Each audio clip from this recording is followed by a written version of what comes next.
Good morning, good afternoon, or good evening. This is Pamela, and you are watching Pam Entertainment TV, where we review movies, television series, and incidents in pop culture just to see how those incidents affect our daily lives. Listen.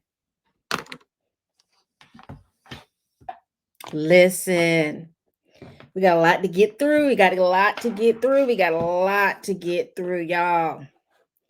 Where's my mouse? Here we go. We're going to be talking about Atlanta. They dropped episodes 1 and 2. Y'all, it's a lot of information. So what I'm going to do is I'm going to do episode 1 first, then do a whole nother video and do episode 2 so we can stick with our 15 minutes, hopefully. All right, so we're going to start with episode 1, which is entitled The Most Atlanta. So on this episode, now, as you remember when we left last season, we left Van.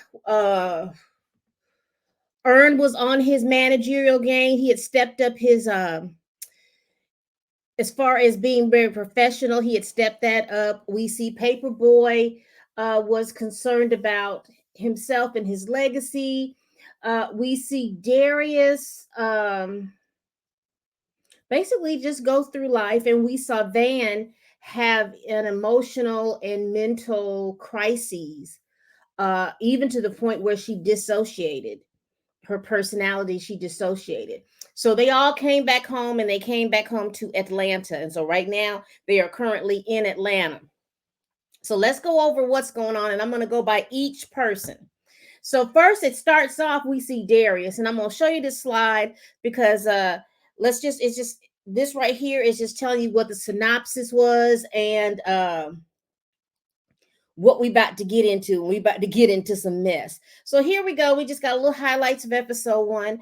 Particularly with Darius. Darius goes to the store that looks on the inside like Target, but on the outside it looks like an old Montgomery Ward or an old Sears building. But what we see when we come in is basically chaos. Excuse me. We see basic chaos. People are looting the place. We don't really see if there's like an overriding issue that's going on, because usually when people are looting, it has to do with some big high political issue. It didn't seem like that. It just seemed like people were looting for the sake of looting. Darius walks in, just the first thing I thought about was oblivious. He just walked in, and then I thought about it again, and I was like, no, he walked in, and he walked in, and he went to the counter to talk with the clerk, and then I realized it wasn't that he was oblivious to it. It's just that he was immune to it. It didn't mean, though he saw that there was chaos, it didn't mean much to him because he didn't feel like it was affecting him. He was coming in. He's the good dude. He's going to come in. He is going to try to get his money back for a gift that was given to him. So he just didn't feel like none of that affected him.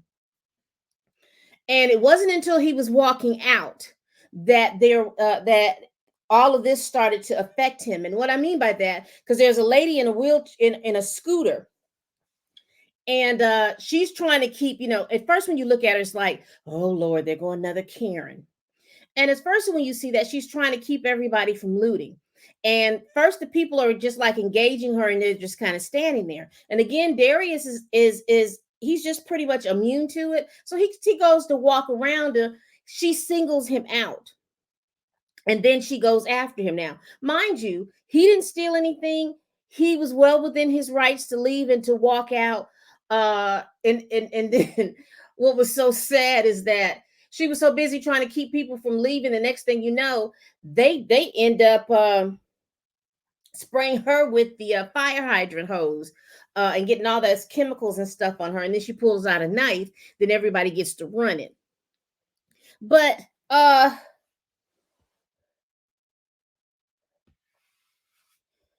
talked about that, didn't Yeah.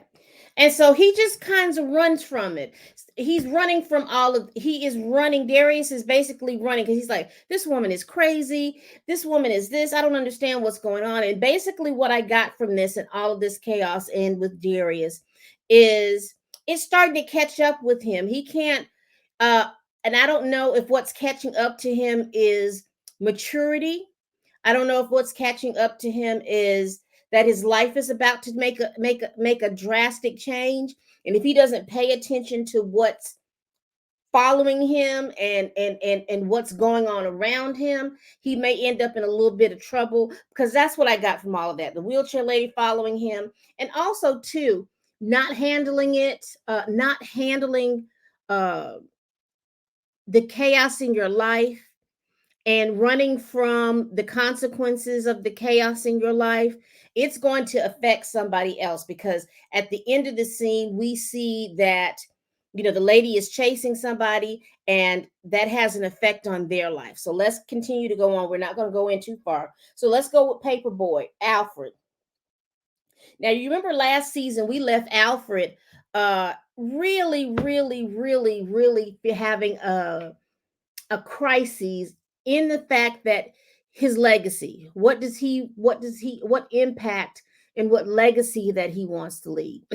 So when Darius gets to the car, and he's done all this running from the lady from the store, he gets into the car with Paperboy. And when he gets into the car with Paperboy, he when he gets into the car with Paperboy, they're talking and everything like that. And Darius sees that Alfred is having a problem. So I'm going to be going back from Alfred to Paperboy. He sees that Alfred is having an issue. So he asked him what's wrong. And then Alfred basically said that one of his favorite rappers, Blue Blood, has passed away. He said he heard it on the radio that he had passed away. And apparently Blue Blood has passed away a couple of months ago. And they were lamenting and talking about, oh man, you remember when he used to do all these like little scavenger hearts on Tumblr and stuff like that. They used to be good times, good times. And so anyway, you remember I told you that consequences, there's a little meme on TikTok, here comes something, consequence, consequence, consequence, consequence, whatever that is. It's a little tune like that comes on. And Darius sees the woman in the rear view mirror coming. And so, he's feeling uneasy in the car because he sees the consequences keep coming. The consequences of his inactions keep coming. He decides to get out of the car. He gets out of the car. The lady starts to swipe at him. Let me see. Let me add this back to the stream. Right over here, I don't know if you can see my mouse right here, but right over here, she swipes at him, and then he keeps running. He keeps running away. He keeps running away. Anyway,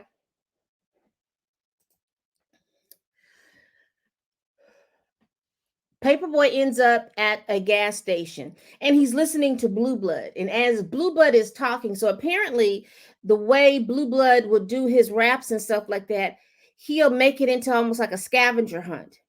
So he starts listening to this particular song. He listens to this particular song, and it's telling him all these little different places where he needs to go.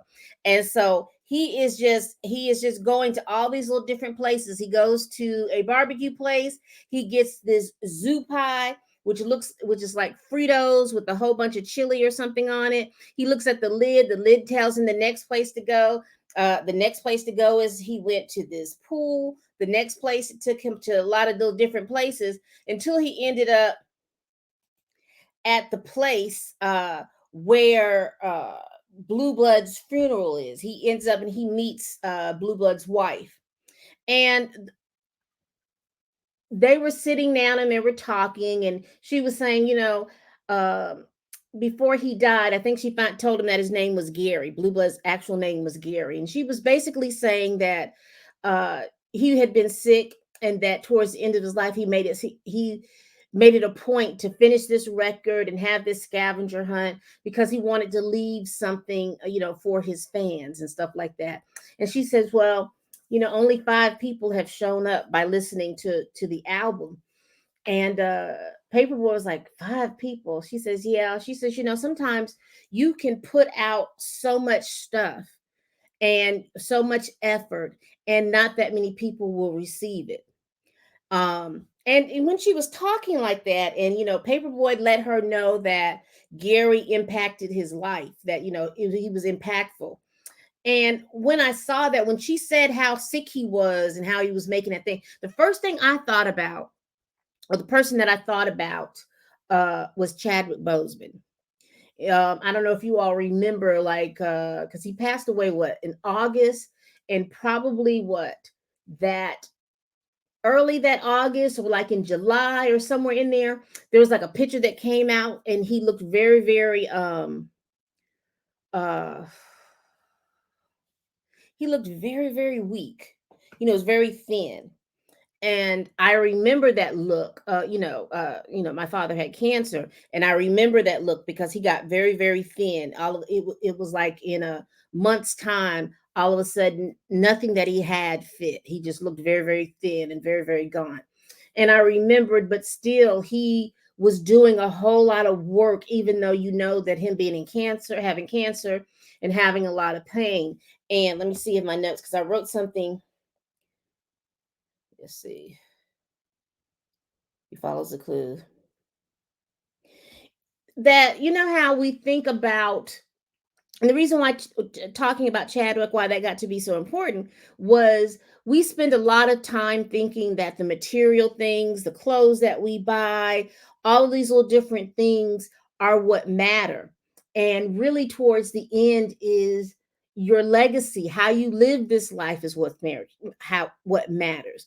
Your character, who you loved, who loved you, because those are the things, that's what's going to keep your legacy going. Uh, the people who loved you and cared about you, and you made sure that they knew that they loved you, that you loved them and cared about them the same. That's what's going to keep your legacy going. And I think Paperboy is having, um, I think he's having that kind of crisis. Like, what is he going to leave this world? How his impact, whatever his impact is, how is he going to leave this world? And uh, uh what things does he have in place to show the people that he loves them? And what is he going to give back to his fans, that they have given to him, uh, by his music, buying his music and stuff like that. So that was that is what I got from that. So let's go into the last little bit of what's going on, and we're gonna go into child, Earn and Van. So I guess, child, they decided they gonna work it out, and they decided they gonna be a couple. They go to Atlantic Station.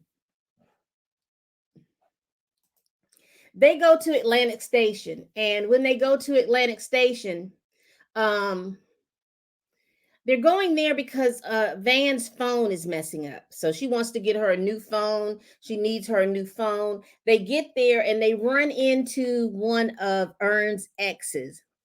And it's just simple enough. She just says, "Hey, how you doing?" I think her name is Kelly. But if that's not her name, y'all charge it to my head, not my heart, because sometimes I can't just remember these folks' names, child. And she talks to Ern, and Van, and they just have a little conversation.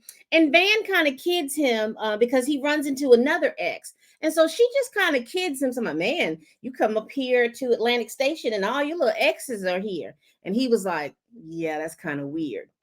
While they're in the AT&T phone store, because Van wants to get her phone repaired or replaced, the associate comes to Van, and he was like, "Hey, how you doing?" And she was talking, and he was like, "Yeah, I hadn't seen you since I took you to this particular concert." And that was the first clue to me that there was something wrong, because she was like, "I hadn't we hadn't been to that. He still works here." She had this little thing like, "Wow, he still works here." And Ern was like, What do you mean?" She says, "He took me to that concert 10 years ago. And so he is still like working here 10 years ago." And I don't think it was a jab like, "Oh my gosh, he works at the such and such," but it's just like to understand that you can get caught up in things you're doing, because it reminded me like they were in a time loop. It's just like a time loop, like time got away from them. That's what it seemed like. It's like time got away from them. It's like before they knew it, it was 10 years, 10 years ago. And so she's looking at this guy. And then they start walking. And as they're walking through Atlantic Station and looking through stores and stuff like that, they realize that They're running into all of their exes. They clock in an ex at 3 o'clock, 4 o'clock, or somebody that they were interested in. They're clocking them in all these little different places. And so I'm going to stop right here, because the reason why that is important, because Ern and Van have decided to be in this relationship.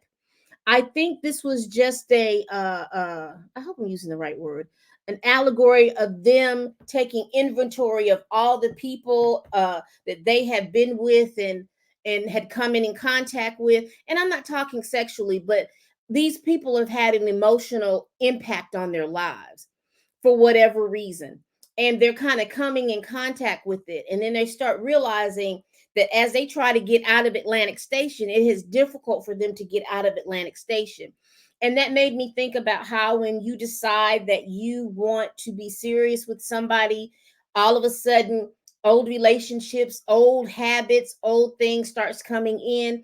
And then there's a level of fear. First, you separate, because you saw that Van and Ern separated because they were going to try to find the exit on their own. And then they realized that them separating, they still were just going to be confronted with their past and confronted with all of these different things. That once they got together, Ern had found the exit.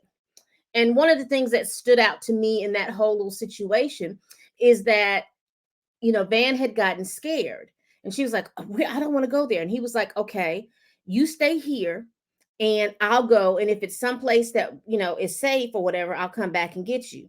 And so she was like, wait a minute, no, don't leave me. And in that moment, I thought, Van, you're going to have to, if you're going to be serious about this particular relationship, and he has an idea that he wants to go through, you're going to have to allow for him to lead, hold his hand, because you can go with him. It's going to be scary, and it was dark. But if y'all are serious about this relationship, y'all are going to have to trust each other and trust each other at a different level and a different point. If not, you're going to be stuck in that doggone time loop with all your doggone exes keep circling around in your head. So they decide they're going to go through, and they started going through this tunnel, and it was dark and it was wet and it was dank and it was uncomfortable. But they went through, they got through, and they saw a light at the end of the tunnel. And once they saw that light, they had to kick it. He said, kick it, push it. So in other words, to me, it's like, y'all want this relationship, y'all gonna have to fight for it. Y'all gonna have to fight in the dark to get through all of that stuff that y'all got to go through, to get through that door, to get through for this relationship. But they went through the door, and on the other side, they ran into Paperboy. Uh, and he was like, oh, y'all was in the blue blood? Because I'll say it at the end. One of the things that happened, even though they went through that, one of the exes, and I think her name is Kelly, she went through the exit with them. She said, I just decided to follow you. And that made me think, like, yeah, there might be some things that are coming up in the past, but even though they're gonna come up in the past, if y'all work together, it'll stay where it needs to. And I think let me see if you can see my mouse right here. This is when they come through the door. This is right here is when they decide to go through the exit. And they decide to go through the exit as a couple. They're going to go through there. They do that. They come out on the other side. Both of them are good. They come out on the other side. But one of the things that also happens too right here is that some of your past is always going to creep up and come behind you.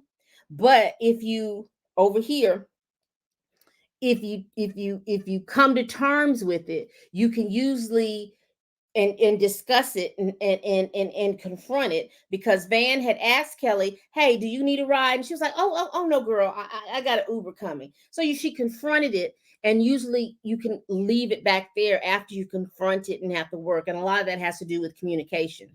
I'm just telling you, this is what I got out of this episode. So we see, let's see, is this the last page of the let's see. I think so. Okay, we're going into episode 2. We don't want to go in episode 2 in this one. But then you see at the end, you see Darius, you see Alfred, and you see Ern. They go through their individual crises, but they end up coming together. And then once they come together, they leave, and they leave as a group. The last thing I want to say about this before I tie this all up where I was going, in particular with Darius, is Darius is going to have to confront the chaos and the stuff that's going on around him. He's going to have to confront it, because if he doesn't, it's going to have severe consequences for somebody else. And that to me was made really prevalent with, I think her name is Kelly. She's standing outside and she's waiting for her Uber, and you hear the white lady in her little scooter come up behind her, because you remember that white lady has a knife, and so you see it and then it goes to black.